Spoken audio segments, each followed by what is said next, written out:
Hi, and welcome to Purposeful Empathy, a show dedicated to conversations with people who want to grow and spread empathy throughout the world. Today I'm joined by Kathryn Aitken, who is one of the co-founders of Transition NDG. She also participates in the Extinction Rebellion and some other great initiatives, including Theory U, the work of Otter Sharma out of MIT and the Presencing Institute.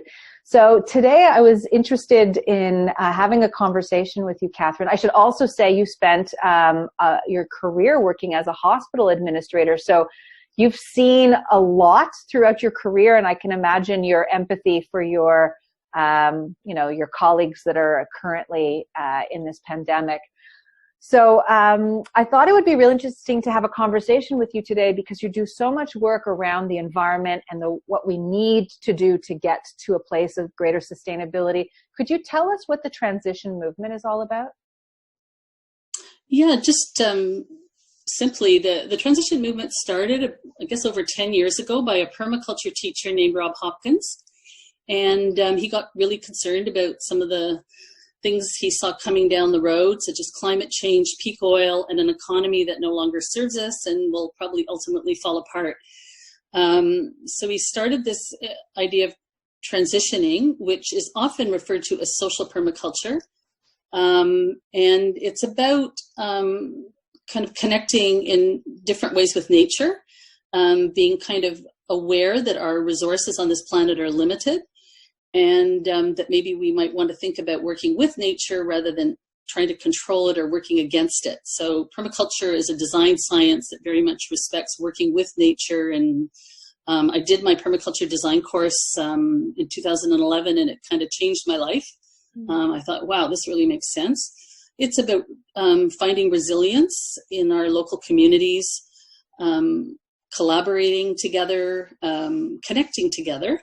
And there's a lot of outer changes that the transition movement supports and encourages, but one big piece of it is called inner transition.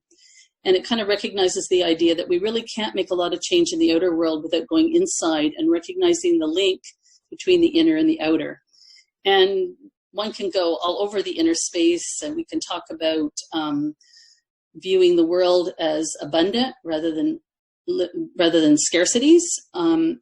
We can talk about what if we went forward with a view of collaboration rather than competition.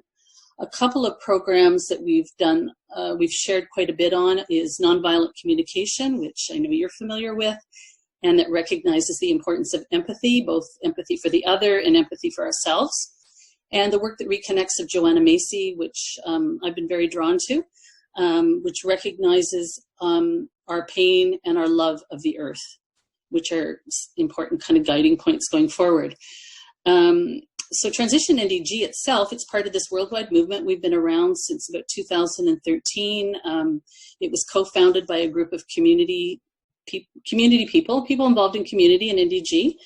And for about 7 years, we've been kind of doing things that emerge. My background is in organization and planning, and the transition movement in NDG has been very emergent, which was a new experience for me.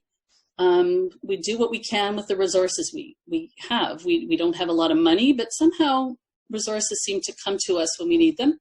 So we've organized a series of community potlucks. We've had a film series that's been going since 2012, which has been wonderful. A book club. We have a knitting circle. We've had a series of workshops on preparing for disasters.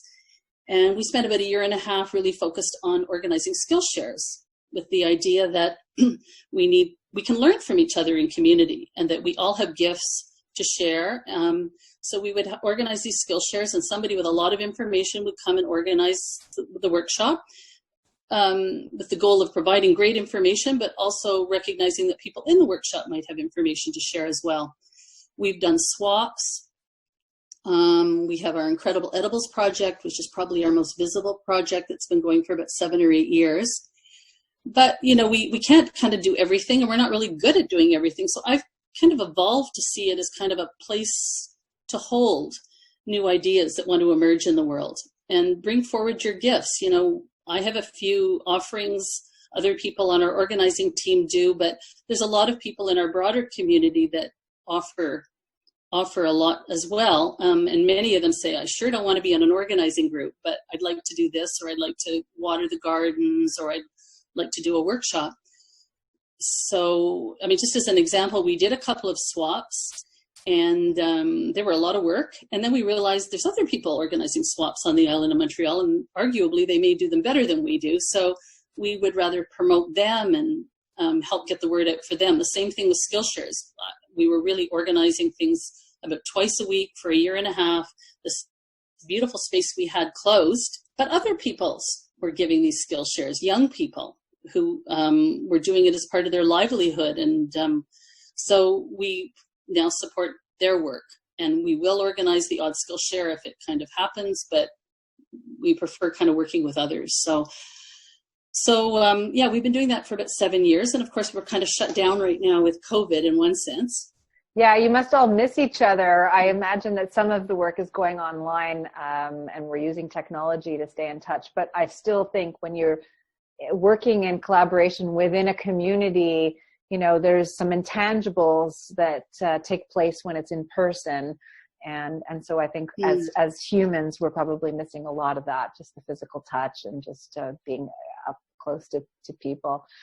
You're also involved in the Extinction Rebellion. Let's demystify that, because there's some really interesting false perceptions about what that group and effort is about. So from your vantage point, what's your experience been and what's the intention?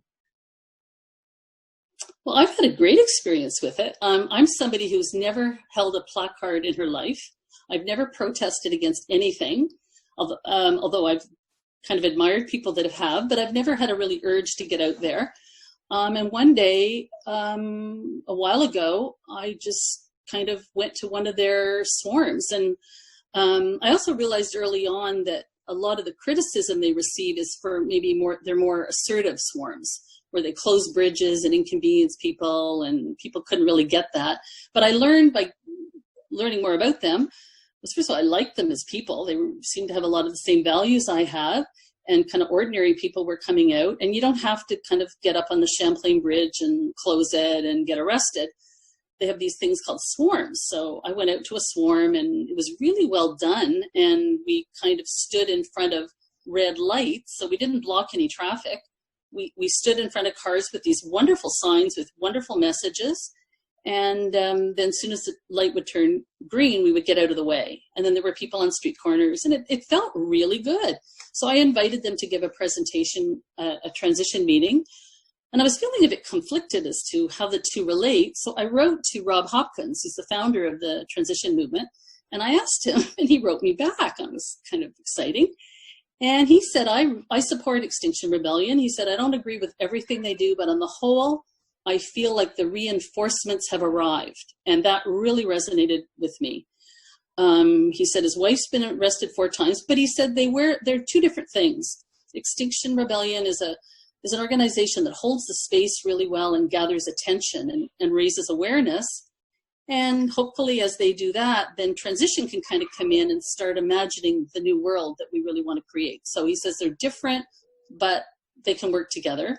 And that's kind of how I presented it when we had our meeting with transition. I said, I'm so proud of the transition movement. It's a very positive movement. We have fun, but sometimes it seems too little given the kind of change that's going on in the world, and kind of describe my experience of feeling good about going out and holding that sign and saying what I cared about.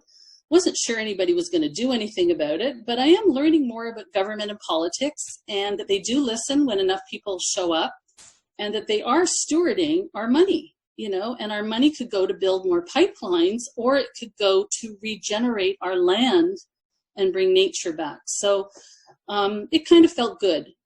So I've gone out for quite a few swarms, and more over the last year, more people are calling me up and wanting to talk about climate change and what can they do and how can they bring their gifts to the world. And it's kind of funny, as I talk with them, I'll sometimes mention Extinction Rebellion, and they show up at some of these activities as well. So are finding kind of a calling there as well. So if people are watching and interested and curious, and like you have never held a placard in their life, and have these impressions of what these climate change activists are all about, but maybe they're just curious. Maybe this COVID moment is offering an opportunity for them to reflect and learn a little bit more. How can they reach out to you, or how can they connect or get involved? Well, we have an email address, ttndg.info@gmail.com, but we have a Facebook page, so you can easily send us a note there. We have a really nice newsletter, which is kind of perked up a lot during this time. Before, it would just kind of announce events. Now we're kind of having people sharing articles and book reviews, and somebody even wrote a song for the last issue.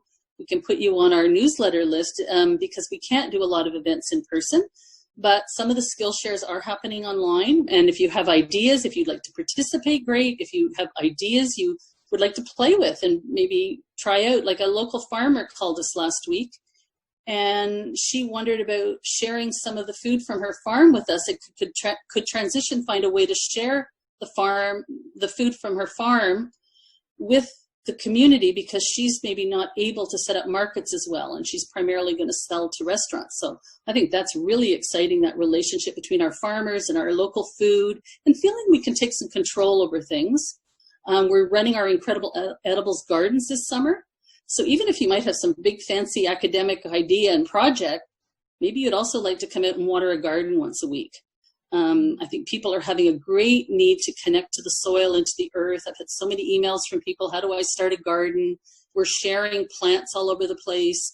I gave some plants to somebody. She dropped off cinnamon buns at my door. So I think a lot of seeds are happening, both in terms of the physical seeds and seeds of ideas. And I'm hoping that it's bigger than I sometimes think it is by planting these seeds. And I really do feel a lot of energy coming up.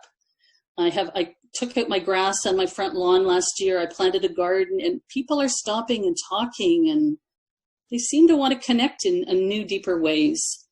So with that, thank you so much, Kathryn, for joining us today. Thanks for watching.